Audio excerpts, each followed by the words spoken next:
ख्याल में तो कतर ने जो थोड़ा-सा हवा लेने की कोशिश की है, मेरे ख्याल में होगा, ऐसा इतना आसान नहीं है।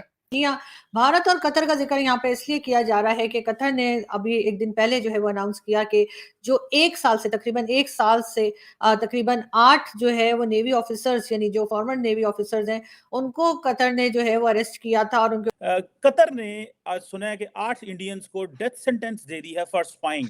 आप क्या एक झूठे आरोप के जरिया उन 8 नेवीज को, जिनके नाम है captain Navjeet Singh Gill, captain Brendra Kumar Verma, captain Saurabh, captain Amit Nagpal, captain Purnendu Tiwari, captain Sugandhkar Pakala. Law इसके ऊपर अपील के राइट्स होते हैं। दूसरा, अगर आपको अदालत के ऊपर एतमाद ना हो तो जो डिफेंडेंट होता है वो अपना वेन्यू चेंज की भी अपील कर सकता है। तो ये का साथ ना देकर इजराइल के साथ हमदर्दी दिखाई है और शायद इसी वजह से कई गल्फ कंट्रीज जो हैं वो भारत से बहुत नाराज नजर आती हैं, जिनमें कि कतर भी शामिल है। और शायद यही रीजन है कि कतर ने एकदम से जो है उनके जो 8 नेवी ऑफिसर्स अरेस्ट किए थे उनको जी सजाए मौत, जी हाँ उनको। नमस्कार दोस्तों, कतर में 8 भारतीय नौसेना के अधिकारी जो कतर में काम करते थे, सजाए मौत वहां पर दी गई है। कतर ने इल्जाम लगा था कि इजराइल के लिए जासूसी कर रही है, जो ऐसा बिल्कुल भी नहीं है। कतर इसलिए ऐसा कर रहा है क्योंकि भारत इजराइल का साथ दे रहा है और जो इस्लामिक देश है उनकी जली हुई है। आप देख इस पर जो पाकिस्तान के लोग हैं उन्होंने क्या बोला है, क्योंकि उनकी भी जली हुई है। डॉक्टर साहब, इस वक्त मिडल ईस्ट में तो हम देख ही रहे हैं कि वहाँ पे इजराइल और हमास और इजराइल एंड फलस्तीन के दरमियान क्या चल रहा है। लेकिन एक और बहुत बड़ी डेवलपमेंट हुई है जिसमें इंडिया फिर ग्लोबल लाइमलाइट में आ गया है। रिसेंटली अभी कनाडा इंडिया मामलात जो थे वो थोड़े थमे ही थे, और बल्कि मैं देख रहा था कि इंडिया ने जो है वो कैनेडियंस के लिए जो वीज़े हैं वो दोबारा खोल दिए। कतर ने आज सुना है कि 8 इंडियंस को डेथ सेंटेंस दे दी है फॉर स्पाइंग। आप क्या समझते हैं, ये कितना बड़ा डिप्लोमेटिक सेटबैक है? क्या इंडिया इस डिप्लोमेटिक क्राइसिस से बाहर आ सकेगा? क्योंकि और वो भी नेवी के लोगों को, और वो भी जो चार्जेस हैं वो स्पाइंग के हैं। इट मींस के उन्होंने जो कोर्ट्स होती हैं अमूमन थोड़ी सजा देती है, लेकिन डेथ सेंटेंस तो हाईएस्ट पनिशमेंट होती है। आप क्या देखते हैं, कतर इंडिया ताल्लुकात मजीद खराब हो सकते हैं, या क्या आप देख सकते हैं कि इंडिया जो है वो अरब फ्रेंड्स के जरिए या वेस्टर्न फ्रेंड्स के जरिए कतर को अलोर करने की कोशिश करेगा कि वो इसमें जो है वो मर्सी शो करे? आप इसको कैसे देखते हैं? पहले इस पे जरा आज बात करें।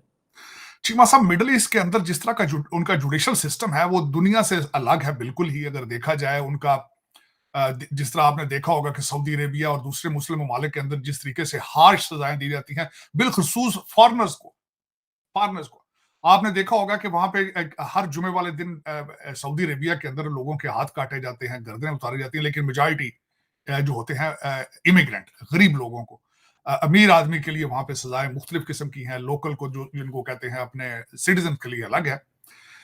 लेकिन इतना आसान नहीं होगा इन 8 आर्मी ऑफिसर्स को सजा देना, इतना आसान नहीं होगा। मैं समझता हूं ये एक मेरे ख्याल में तो कतर ने जो थोड़ा सा हवा लेने की कोशिश की है, मेरे ख्याल में होगा, ऐसा इतना आसान नहीं है। धारा ग्लोबल टेक्नोलॉजीज एक प्राइवेट कंपनी थी जो कि उनके फोर्सेस को ट्रेन करते थे। ये सारे रिटायर्ड नेवल ऑफिसर्स थे जो कतरी, जिनका कॉन्ट्रैक्ट था कि कतरी फोर्सेस को ट्रेन करना वहां पे, और उन पे इल्जाम यह था कि उन्होंने इटालियन सबमरीन थी कोई, उसके बारे में मुखबरी की है इसराइल को। लेकिन देखें, मैं दुनिया के अंदर जहां भी अगर देखा जाए, क्योंकि मैं बहैसियत स्टूडेंट ऑफ लॉ इसके ऊपर अपील के राइट्स होते हैं। दूसरा, अगर आपको अदालत के ऊपर एतमाद ना हो तो जो डिफेंडेंट होता है वो अपना वेन्यू चेंज की भी अपील कर सकता है। तो ये इतना आसान नहीं होगा। भारत जिस तरीके से डिप्लोमेटिकली स्ट्रांग है इस वक्त, जो उनकी फॉरेन पॉलिसी है, इतना आसान नहीं होगा कि 8 भारतीय शहरों को फांसी दे दी जाए, सजाए मौत दे दी जाए। It won't be that easy. लेकिन ये मेरे ख्याल में कतर जो है उन्होंने कोई अपनी मार्केटिंग करने के लिए ये स्टंट किया है। जिस तरह पहले वो फीफा कराया, अब उन्होंने मेरे ख्याल ये भी उन्होंने कहा चलें जी लोगों को अट्रैक्ट किया जाए, लेकिन बैकफायर करेगा। इतनी हार्श सजा देंगे जब आप अनाउंस करेंगे, जो बिजनेस कम्युनिटी होगी वो डर जाएगी, लोग कतर में आने से कतराएंगे। यहाँ भारत और कतर का जिक्र यहाँ पे इसलिए किया जा रहा है कि कतर ने अभी एक दिन पहले जो है वो अनाउंस किया कि जो तकरीबन एक साल से तकरीबन 8 जो है वो नेवी ऑफिसर्स यानी जो फॉर्मर नेवी ऑफिसर्स हैं उनको कतर ने जो है वो अरेस्ट किया था और उनके ऊपर इल्जाम ये था कि जी वो इजराइल के लिए किसी किस्म का काम कर रहे हैं या उनको किसी तरह की कोई इंफॉर्मेशन पहुंचा रहे हैं उसके ऊपर इनके ऊपर ये इल्जाम लगा था और एक साल से ये लोग जो है वो जेल में थे यानी कि कतर की जेल में थे। और अब जो है जब से इजराइल और हमास के बीच में झगड़ा शुरू हुआ है, लड़ाई जंग शुरू हुई है, तो जैसे कि सभी जानते हैं कि भारत ने साथ दिया है इजराइल का। भारत ने ये और बात है कि भारत ने जो है वो कुछ सामान यानी मदद करने के लिए फलस्तीन भी भिजवाया है, लेकिन हमास का साथ हरगिज नहीं दिया है। हमास का साथ ना देकर इजराइल के साथ हमदर्दी दिखाई है और शायद इसी वजह से कई गल्फ कंट्रीज जो हैं वो भारत से बहुत नाराज नजर आती हैं, जिनमें कि कतर भी शामिल है।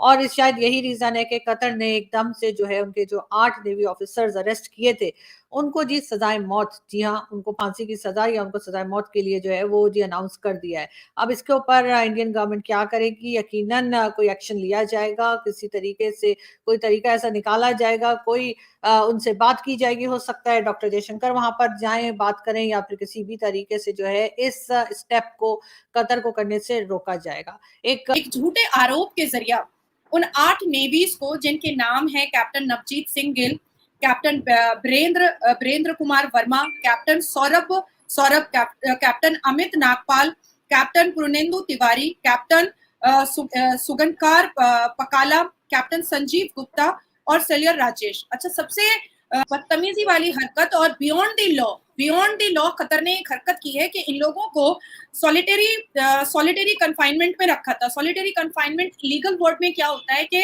अलग अलग, जैसे एक ग्रुप में अगर किसी को अरेस्ट किया जाता है तो उसको अलग अलग जेल के अंदर रखा जाए, अलग अलग लॉकअप के अंदर रखा जाए, ये भी किया। साथ साथ 30 अगस्त 2022 को जब इन लोगों ने अपनी पहली बेल याचिका डाली थी तो उस बेल याचिका को कतर सुनने से भी इनकार कर दिया था। एक सुबह आया और सुबह एकदम अलग सुबह उठा करके डिटेन करके ले गया। अब बात आती है कि कतर ने जो हरकत करके दिखाई है, अब कतर का पर कतरने के लिए भारत पूरे तरीके से तैयार है। देखिए, डॉक्टर एस जयशंकर या अजित डोवल जी या हमारे भारत के प्रधानमंत्री श्री नरेंद्र दामोदर दास मोदी जी, हमने हमेशा इनको भारत के प्रति और भारत के नागरिक के प्रति बहुत भावुक देखा है। अब चाहे वो रशिया और यूक्रेन का कॉन्फ्लिक्ट हो, चाहे वो इसराइल और हमास का कॉन्फ्लिक्ट हो, हमारे भारतीय नागरिक को ऑपरेशन अजय के द्वारा हमारे भारत के प्रधानमंत्री ने हमेशा एक विदाउट एनी वन स्क्रैचेस वो उनको लेकर आते हैं और कैबिनेट मिनिस्टर भारत के एयरपोर्ट पे उनका स्वागत करते हैं। तो जो इमोशनल अटैचमेंट हमारे भारत के प्रधानमंत्री को भारतीय नागरिकों से है वो 9 साल में देखा गया है। In each and every circumstances, incident and accident,